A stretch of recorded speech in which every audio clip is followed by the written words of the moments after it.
اللہ کے حکم کن کو نافذ کرنے سے 4,24,000 آسمانی سال پہلے جب کوئی بھی وجود موجود نہ تھا تو صرف ایک اللہ تھا۔ اس اللہ نے یہ چاہا کہ اس کے علاوہ کوئی ایسا موجود ہو جو اس کی خدائی کی وسعتوں سے لے کر اس کے کبریائی کے مقامات تک اور اس کے کبریائی کے مقامات سے لے کر اس کے قدرت کے کمالات تک اس کے تمام معجزات کو جان کر اور اس کی طاقت کو پہچان کر اس کی تعریف بیان کرے۔ تو اس اللہ نے حکم کن کو نافذ کرنے سے 4,24,000 آسمانی سال پہلے اپنے وجود کی پہچان کرانے کے لیے اپنے ہی نور میں سے ایک نور کو تخلیق کر دیا۔ بس جیسے ہی وہ نور تخلیق ہوا تو وہ نور اپنے خالق کی خدائی کو جان کر اس کی کبریائی کے مقامات کو پہچان کر اور اس کے قدرت کے کمالات کو جان کر اس کی تعریف کرنے لگا، اور یہ نور لاکھوں سال تک مسلسل اپنے خالق کی تعریف کرتا رہا۔ بس لاکھوں سال کے بعد اس نور کو بنانے والا پروردگار اس نور کے انداز میں اپنی تعریف سن کر اس نور سے اس قدر متاثر ہوا کہ اس پروردگار نے اس نور کو عزت کے اعلیٰ مقامات عطا کرنا چاہے تو بس ایک حکم جاری کیا، اور اس حکم کے نتیجے میں 12 حجابوں کو وجود میں لایا گیا، اور پھر ان 12 حجابوں کے وجود میں آنے کے بعد یہ نور ان 12 حجابوں میں بھی جا کر اپنے خالق کی پھر سے تعریف کرنے لگا۔ اللہ کے حکم سے اس نور کے لیے جن 12 حجابوں کو وجود میں لایا گیا تھا تو ان 12 حجابوں کے نام حجاب قدرت، حجاب عظمت، حجاب عزت، حجاب خیبت، حجاب جبروت، حجاب رحمت، حجاب نبوت، حجاب کبریا، حجاب منزلت، حجاب رفعت، حجاب سعادت اور حجاب شفاعت ہے۔ یہ نور پہلے حجاب قدرت میں 12,000 سال تک سبحان العلی الاعلی، دوسرے حجاب عظمت میں 11,000 سال تک سبحان عالم السر والخفی، اسی طرح تیسرے حجاب عزت میں 10,000 سال تک سبحان الملک المنان، حجاب خیبت میں 9,000 سال تک سبحان اللہ وبحمدہ، حجاب جبروت میں 8,000 سال تک سبحان کریم الاکرم، حجاب رحمت میں 7,000 سال تک سبحان رب العرش العظیم، حجاب نبوت میں 6,000 سال تک سبحان رب العزت اما یصفون، حجاب کبریا میں 5,000 سال تک سبحان العظیم الاعظم، حجاب منزلت میں 4,000 سال تک سبحان العلیم الکریم الکبیر، حجاب رفعت میں 3,000 سال تک سبحان ذل ملک والملکوت، حجاب سعادت میں 2,000 سال تک سبحان من یزیل الاشیاء ولا یزول، اور حجاب شفاعت میں یہ نور 1,000 سال تک سبحان ربی العظیم وبحمدہ کی صدائیں بلند کر کے بس اپنے رب کی تعریف کرتا رہا۔ اسی طرح یہ نور ان 12 مختلف حجابوں میں ہزاروں سال تک مسلسل اپنے پروردگار کی تعریف کرتا رہا۔ بس پھر اس نور کو بنانے والا پروردگار ان 12 حجابوں میں بھی اس نور سے اپنی تعریف سن کر اس قدر متاثر ہوا کہ اس پروردگار نے دوبارہ پھر سے ایک اور حکم جاری کیا، اور اس حکم کے نتیجے میں کرسی کو وجود میں لایا گیا۔ اسی طرح کرسی کے بعد لوح، اور لوح کے بعد قلم کو پیدا کیا گیا، اور پھر پروردگار کی طرف سے قلم پہ یہ حکم جاری کیا گیا کہ اے قلم اپنے بڑی تعریفوں والے پروردگار کے نام سے لکھنا شروع کر۔ تو قلم یہ عرض کرنے لگا کہ اے میرے پروردگار کیا لکھوں؟ تو پروردگار نے قلم سے یہ فرمایا کہ اے قلم اپنے لکھنے کی ابتدا میرے اس کلام سے کر کہ لا الہ الا اللہ محمد رسول اللہ، محمد رسول اللہ۔ بس جیسے ہی قلم نے نام خدا کے ساتھ نام محمد کو سنا تو عرض کرنے لگا کہ اے تمام تعریفوں والے میرے پروردگار، یہ اتنے عظیم مرتبے کا مالک کون ہے کہ جس کا نام تو اپنے نام کے ساتھ لکھنا چاہتا ہے؟ تو پروردگار نے قلم سے یہ فرمایا کہ اے قلم اگر تو جاننا چاہتا ہے تو پھر جان لے اور اس کے مقام کو پہچان لے کہ یہ میرا محبوب اول ہے، وہ محبوب کہ جس نے سب سے پہلے تیرے رب کی عبادت کی، تیرے رب کا کا ذکر کیا، اور جب تیرے رب کی تعریف بیان کرنے کے لیے کوئی موجود نہ تھا تو اس نے سب سے پہلے تیرے رب کی تعریف کی۔ آئے قلم، تیرا پروردگار اپنے حبیب سے اپنی تعریف سن کر اس قدر متاثر ہے کہ بس اب تیرے پروردگار کا یہ ارادہ ہے کہ عنقریب وہ بہت سے عالمین کو پیدا کرے گا، اور ان تمام عالمین پہ وہ اپنے حبیب کو ایک ایسا مقام عطا کرے گا کہ جو مقام تیرے پروردگار نے نہ اپنے حبیب سے پہلے کسی کو عطا کیا ہوگا اور نہ ہی وہ اپنے حبیب کے بعد کسی کو عطا کرے گا۔ بس اسی طرح اللہ نے سب سے پہلے اپنے حبیب کے نور کا تعارف قلم سے کرایا، اور پھر قلم سے تعارف کرانے کے بعد اللہ کے حکم سے نام محمد کو قلم کے ذریعے لوح پہ تحریر کیا گیا، اور وہ نام 4000 آسمانی سال تک اس لوح پہ نور کی طرح چمکتا رہا۔ اسی طرح پھر لوح و قلم کو پیدا کرنے کے بعد اللہ نے اپنے حبیب کے نور کے کچھ حصوں سے ایک عالم کو پیدا کرنے کا ارادہ کیا، تو بس اللہ نے ایک حکم جاری کیا اور اس حکم سے اللہ کے حبیب کا نور 5 حصوں میں تقسیم ہو گیا۔ اللہ نے اپنے حبیب کے نور کے پہلے حصے سے اپنے عرش کو پیدا کیا، دوسرے حصے سے آسمانوں کو پیدا کیا، تیسرے حصے سے چاند اور زمینوں کو پیدا کیا، چوتھے حصے سے سورج جیسے بڑے بڑے ستاروں کو وجود عطا کیا۔ لیکن ان 4 حصوں سے اس سارے عالم کو بنانے کے باوجود بھی یہ سب تاریک تھا، اس میں اندھیرا تھا، تو اللہ نے اندھیرے میں ڈوبے ہوئے اس عالم کو روشن کرنا چاہا، اسے روشنی سے بھرنا چاہا، تو بس اپنے حبیب کے نور کے 5ویں حصے سے پہلی مرتبہ صرف روشنی کو پیدا کیا، اور اسی طرح اللہ کے حبیب کے نور کے انہی 5 حصوں سے پہلی مرتبہ ایک عالم کو وجود میں لایا گیا۔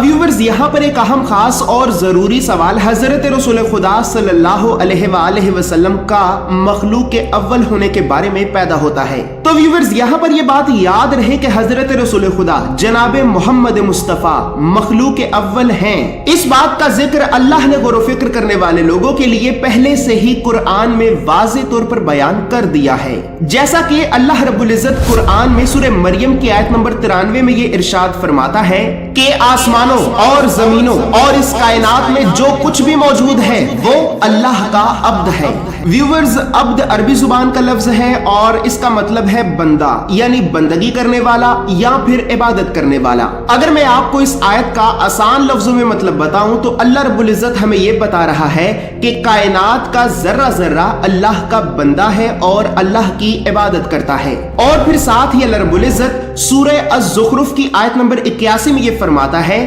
قل ان كان للرحمن ولد فانا اول العابدین، کہ اے میرے حبیب کہہ دیجئے کہ میں ہوں وہ کہ جس نے سب سے پہلے اللہ کے ہاں اللہ کی عبادت کی۔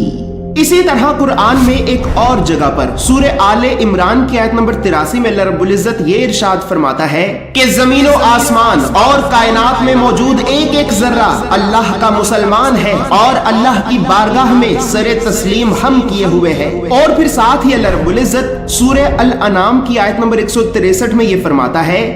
لا شریک له وبذلك امرت وانا اول المسلمین، کہ اے میرے حبیب کہہ دیجئے کہ میں ہوں وہ پہلا مسلمان کہ جس نے سب سے پہلے اللہ کی بارگاہ میں سر تسلیم ہم کیا۔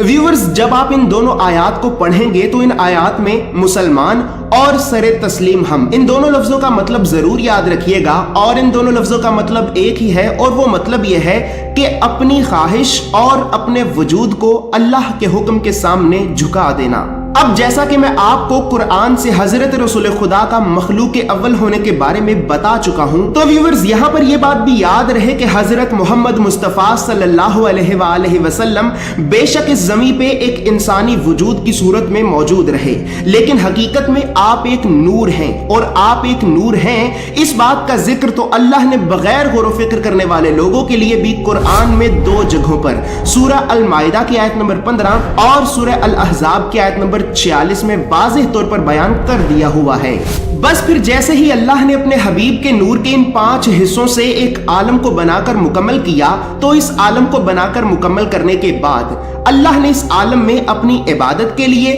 اور اپنے حبیب کے نور کا تعارف کرانے کے لیے ایک مخلوق کو پیدا کیا، اور پھر اس مخلوق کو پیدا کرنے کے بعد اللہ نے اس مخلوق سے اپنے حبیب کے نور کا تعارف کرایا۔